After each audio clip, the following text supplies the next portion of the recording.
Oke, selamat datang di podcast Koalisi 7.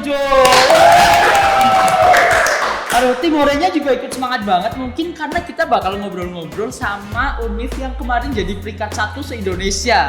Mana lagi kalau bukan IPB, Institut Pertanian Bogor. Mantep banget nih. Nah, kita bakal ngobrol-ngobrol santai bareng Mbak Fiska Armidita dari Ilmu Keluarga dan Konsumen 2019.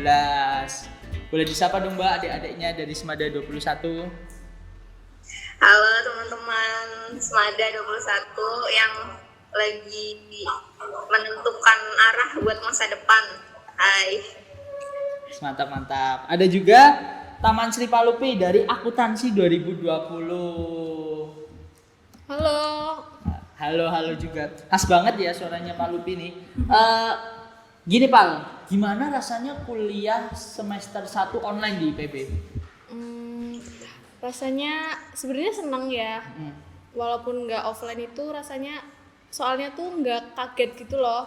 Kan dulu waktu SMA juga udah ngalamin online beberapa bulan gitu kan. Terus waktu kuliah online itu biasa aja sebenarnya. Tapi jadi terlalu susah buat mahamin pelajarannya gitu loh. Akuntansi apalagi ya, benar-benar. Betul. Banyak banget materinya mungkin. Nah, buat Mbak Fiska nih, yang udah nyicipin gimana rasanya offline dan online di IPB. Apa sih Mbak bedanya kuliah offline dan online di IPB? Tentunya bedanya jauh ya, karena kalau online tuh kita benar-benar bisa ngerasa feel kuliahnya itu dapat banget. Kayak ada kegiatan-kegiatan kampus, terus kuliah benar-benar kayak tatap muka sama dosen gitu-gitu, itu lebih berasa banget kita mahasiswa gitu. Tapi kalau pas lagi online ini kita tuh kayak sama sih mahasiswa, cuman kadang kayak apa ya, jadi kita tuh karena di rumah gitu ya, jadinya ngerasanya ini tuh rumah gitu loh, bukan tempat untuk kuliah. Jadi mungkin banyak godaan-godaan gitu ya kalau di rumah gitu. Rebahan gitu ya Mbak, goda-godaannya ya Mbak, kuliah sambil rebahan. Nah, Mbak Fiska nih dari jurusan Ilmu Keluarga dan Konsumen, itu ngapain aja sih Mbak? Oke, jadi jurusan Ilmu Keluarga dan Konsumen itu fokus keilmuannya adalah fokus di bidang keluarga, terus ada perkembangan anak sama ilmu konsumen. Nah, di situ kita belajar gimana sih kayak perkembangan keluarga gitu ya, terus kayak anak itu berkembangnya gimana dari di setiap tahap perkembangan anak, mulai dari di dalam rahim gitu ya, sampai dengan dia lahir dan sampai menikah lagi. Kita belajar tentang itu. Terus juga kita belajar tentang ilmu konsumen yang emang dia itu penting banget ya, hampir di semua bidang kehidupan kita pasti gitu ya, jadinya kayak lurus. Yes, mantap. Udah cocok ya Mbak kalau mau bangun keluarga bareng aku ya Mbak. Asik. Nah, lanjut nih Mbak. Mbak Fiska kan udah pernah tuh ke IPB secara langsung nih Mbak. Nah, lingkungan kampus di sana tuh gimana sih Mbak sama fasilitas-fasilitas yang ada di IPB? Oke, lingkungan kampus ya. Jadi kalau kampusnya jujur di sana adem banget ya. Kalau bilang kota Bogor panas, di IPB itu enggak ya, karena IPB itu green campus dan pohonnya itu banyak banget. Bahkan kayak di setiap fakultas, di setiap jalan gitu kalian bisa melihat pohon. Terus kalau misalkan fasilitas kampusnya, jadi yang unik di IPB itu adalah dia satu kampus itu semua fakultas tuh ada di situ gitu. Jadi nggak ada yang misah-misah antara fakultas satu, fakultas ini dan fakultas ini gitu. Jadi semua ada di lingkungan kampus. Dan di situ ada yang namanya bus kampus. Dia jadi keliling-keliling di setiap fakultas kayak gitu. Terus kan dia nggak bayar ya pastinya ya.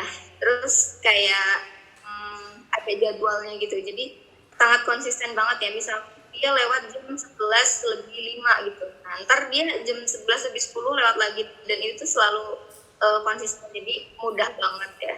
Terus habis itu kalau untuk yang baru masuk pertama itu ada asrama ya. Nah di situ kan buat anak semester 2 seru banget.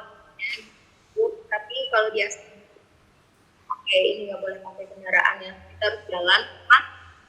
Jarak dari asrama ke tempat kita kuliah itu sampai gitu depan-depanan gedungnya. Terus juga PB fasilitasnya masjid ya, yang ampun itu masjidnya gede banget pokoknya. Dan setiap hari Jumat itu ada Jumat berkah ya, bagi-bagi makanan, harganya cuma 5.000 tapi udah mewah banget makanannya. Tis, mantap. Nah, aku mau tanya nih Mbak, biaya hidup di IPB itu seberapa sih biaya hidup di IPB itu? Oke, biaya hidup ya. Sebenarnya kalau biaya hidup, kalau ditanyain sebenarnya semuanya akan menjawab sama, tergantung dengan cara kalian hidup gitu ya. Kalau untuk biaya makannya sendiri di IPB itu ada 6 kantin yang namanya itu ada warnanya gitu, kayak blue corner, green corner. Nah, di situ kantinnya adalah emang yang mengelola tuh IPB, dan di situ makanannya cukup murah-murah dan terjangkau gitu ya, kayak nggak jauh beda sama yang di Purwokerto gitu.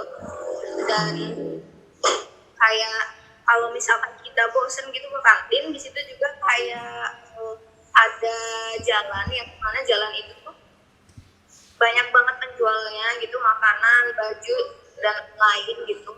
Ya kan biasanya kalau di kampus gitu kan masih ada ya rame yang jualan kayak gitu, nah itu juga bisa. Dan kayak dannya makanan 5.000 dapat masih bisa dapet ya.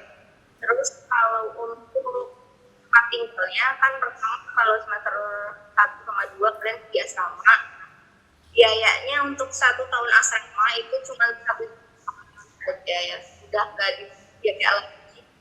Murah banget gak sih, kayak 1.400.000 gitu. Iya sih, terus banget. Biaya kosnya sebenarnya juga semakin dekat dengan kampus itu maka akan semakin mahal gitu. Udah umum sih ya, kalau dekat itu makin mahal. Tapi biasanya rata-ratanya kalau misalkan di rata-rata semua itu paling 4 juta sih 1 tahun. Tapi kalau kamu mau cari 3 juta, 2.500.000 atau kayak 3 juta lebih gitu, itu masih ada kok. Mantap. Jadi hampir sama lah ya kayak univ-univ lain, tergantung gaya hidup masing-masing. Nah, Iya. aku mau ke Pak Lupi nih Pal. Sebagai mahasiswa baru IPB, kamu tuh masuk lewat jalur apa dan seberapa ketat sih masuk ke jalur itu? Kalau aku sendiri tuh masuk jalur USMI, itu jalur rapot di vokasi ya. Itu yang dinilai dari rapot semester 1 sampai semester 4. Itu kita daftar dari sekolah yang daftarin. Yang masukin data itu sekolah. Kita ke Bu Guru BK. Kalau untuk keketatannya itu, kalau vokasi sendiri menurut aku nggak terlalu ketat ya, soalnya teman-teman aku pun yang rata-ratanya itu 81 itu bisa masuk. Tapi itu tergantung ke beberapa jurusan. Kalau di akuntansi sendiri ada yang 81 tuh masuk. Jadi nggak terlalu ketat sih. Juga rata-rata yang paling tinggi pun cuma 91. Oh gitu. Tapi buat di IPB nih, jalur masuk tahun kemarin tuh ada apa aja yang kamu tahu? Kalau di vokasi itu ada jalur USMI tadi rapot, terus jalur UTMBK itu ujian tertulis, terus habis itu ada beasiswa utusan daerah. Kalau yang beasiswa utusan daerah itu kurang tahu ya, soalnya kemarin itu temanku nggak ada yang dari beasiswa itu. Oke. Nih, Pak Lupi nih, kamu kan masuk nih, terus lihat-lihat selayang pandang UKM yang ada di sana kan. Nah, kamu bisa ceritain nggak sih pengalaman kamu lihat UKM di sana, ada apa aja dan kamu minat ikut apa? Kalau UKM di vokasi itu nggak terlalu banyak ya, soalnya kita tuh fokusnya disiapin buat kerja. Jadi kalau UKM di sana itu beberapa ada yang menarik, tapi kebanyakan itu dari vokasi itu lebih ke organisasinya. Kalau untuk OKM kayak ekstrakurikuler, kayak olahraga kayak gitu, dikit di sana. Soalnya kita itu udah sibuk sama tugas gitu loh. Jadi untuk waktu ekstrakurikuler UKM kayak gitu agak sedikit. Kalau itu yang menarik itu beberapa ada yang kayak broadcast, terus teater kayak gitu. Kamu masuk apa kamu? Aku belum masuk apa-apa. Tadi pengennya masuk apa? Teater. Mantap. Ini emang SMA aja artis teater ya kamu ya Pak? Enggak dong. Oke, aku mau lanjut nih ke pertanyaan-pertanyaan yang udah masuk nih. Yang pertama gini, Kak, apakah jurusan Statistika IPB masih menduduki peringkat 1 di Indonesia? Mungkin Mbak Fiska bisa menjawab, Mbak. Oke, dijawab ya. Jadi betul ya, statistika IPB itu yang peringkat pertama di IPB dan juga di Indonesia, karena emang dia itu bidang keilmuannya tuh sangat luas banget ya. Statistik itu dibutuhkan di semua bidang kayak gitu, dan juga emang dari jurusannya aja udah berkualitas. Sedikit info aja ya, jadi kalau dari IPB kemarin ada juga yang tapi kalau kamu pengen masuk ke jalur SNMPTN, coba kamu lihat di BK, lihat buat bagian yang masuk di berapa nilai media terakhir. Terus kamu bandingin sama nilai kamu, apakah kamu lebih tinggi daripada kakak itu atau misalkan kamu lebih tinggi daripada kakak itu, kamu coba deh daftar karena peluangnya besar. Soalnya IPB itu dalam SNMPTN dia itu melihat kakak kelas kalian yang terakhir itu nilainya berapa. Mantap. Nah, ada pertanyaan lagi nih, Kak, jalur khusus dalam penerimaan mahasiswa baru di IPB atau apa aja? Mungkin bisa dijelasin, Pak. Yang jalur khususnya kamu tuh gimana tuh?